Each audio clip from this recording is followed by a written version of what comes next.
A tough economy has a lot of Americans looking to make ends meet by taking out a reverse mortgage.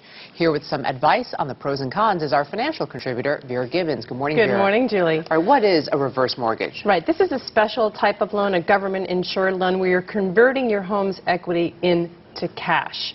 So unlike a traditional mortgage where you're making payments to the lender's making payments to you. The size of the payments depends on how much equity you've got in the home, the value of your home, the age at the time of the application. And you get this money any number of ways. A lump sum, monthly installments, a line of credit, or a combination of these methods. And there's no repayment until you actually sell the home, move out of the home, or die.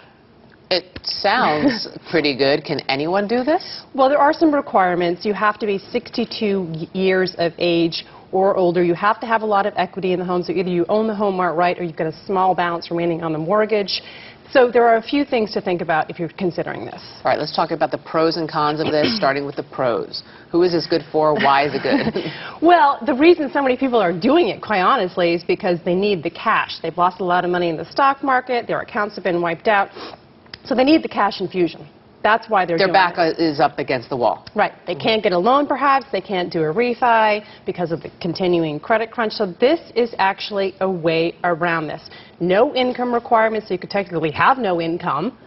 Credit requirements are minimal, so this is definitely a way around that. This is why people are doing it. So they need the money. All right, so what's the catch? What's the downside? If you have to do this and you're doing it, what should you be aware of? Well, these loans are very expensive. I mean, they can cost you up to 10% of the value of the home over the course of the loan in fees.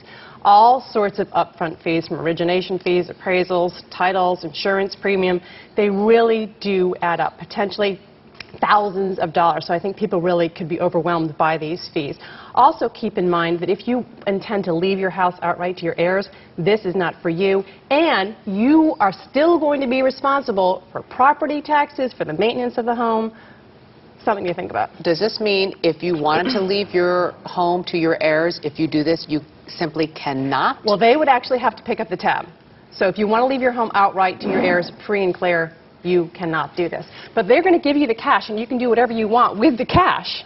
Go and fund your retirement if you want. Right. So that's one of the main draws, is people just need the cash infusion. But what about alternatives? Why not just sell the house or rent out the house and get income that way? That's a very good point. I mean, this, Julie, is a loan of last resort. People have exhausted those options. They can't rent the house. They can't sell the house. They can't downsize. They've exhausted their options, so they're doing this. Oh, so this really sounds like a last resort thing. Well, I mean, driving the volume is the bad economy, and they're doing about 10,000 of these loans each and every month right now because of the bad economy. That's incredible. Yeah. Vera Gibbons, thank you. Thanks, Julie. Thanks for the warning.